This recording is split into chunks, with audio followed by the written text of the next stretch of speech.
Good morning বন্ধুরা। Good morning আগে বলে নিলাম, কেন কি সকালবেলা দেখো অনেকটাই সকাল এখন।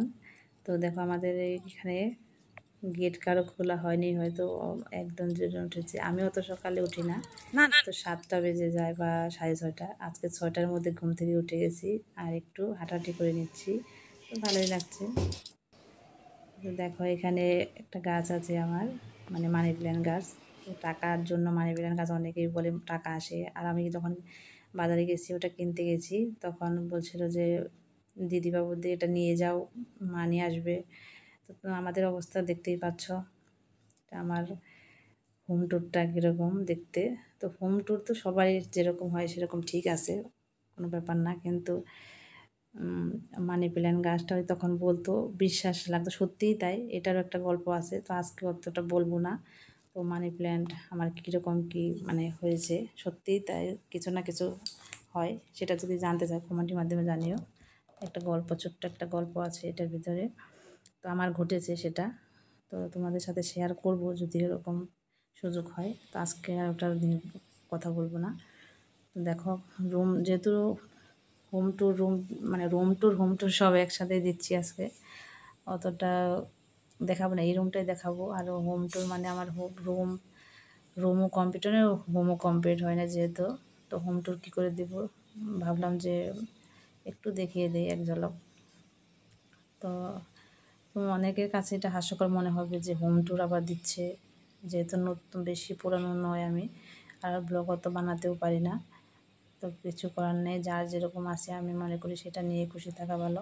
তো আমারও সেটা মনে হয়, আর আমি থাকিও তাই। তো আমার এটাই তাজমহল মনে করি আমি। তো সেটাই তোমাকে দেখিয়ে দিলাম, তোমাদের দেখিয়ে দিলাম। দেখো সোনাই এখন পড়তে যাবে, এখন বাজে হচ্ছে 9:30 থেকে 8:30 থেকে 9টার মধ্যে হয়তো, তখন এটা দেখাচ্ছি। আর মর্নিং ওয়াক করে এসে তো সব কাজ সারা হয়ে গেছিলো। তারপরে তোমাদের আবার ও যেহেতু পড়তে যাবে, ওকে রেডি করে জামা চেঞ্জ করে, তারপরে মুখগুলো, তারপর একটা বিস্কুট খেলো, যেহেতু ভাত খাবে না সকালে, তো চলে গেল।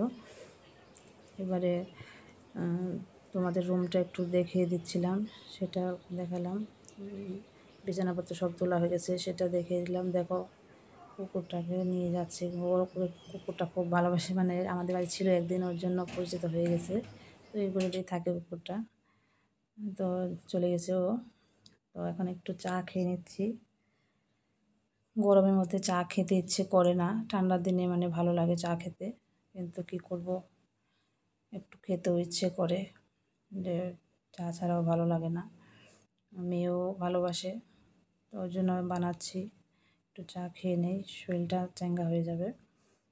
তো দেখো, আর বন্ধুরা ভিডিওটা ভালো লাগলে লাইক করে দিও, আর যদি তার থেকে একটু বেশি ভালো লাগে তাহলে কমেন্টের মাধ্যমে জানিও, খারাপ ভালো যেটা হয়, আর সাবস্ক্রাইব করে দিও।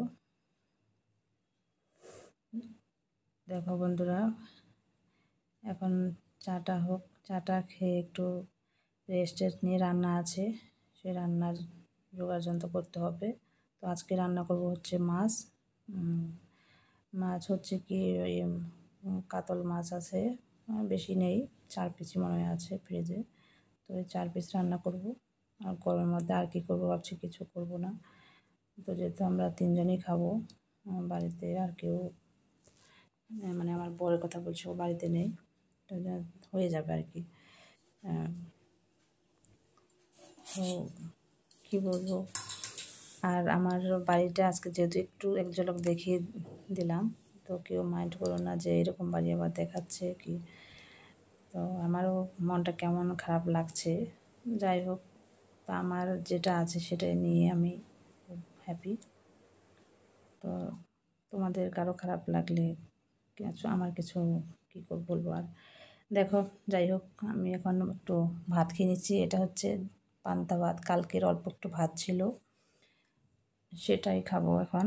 তো গরম পড়েছে, আর ভাতটা দেখো ওইটুকু ভাত ফেলে দিতে হয়, তো ফেলাও হয় অনেক সময়, কিন্তু দেখো প্রত্যেক দিন যদি এটুকু ভাত ফেলে দেওয়া হয় তো গায়েও লাগে। তো ওর জন্য ভাবছি আজকে খেয়ে নেই।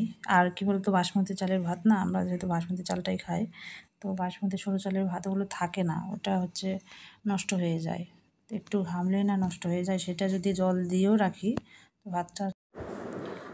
তো বন্ধুরা, আজকের মতো এখানেই শেষ করছি। ভিডিওটা ভালো লাগে লাইক কমেন্ট শেয়ার, টাটা।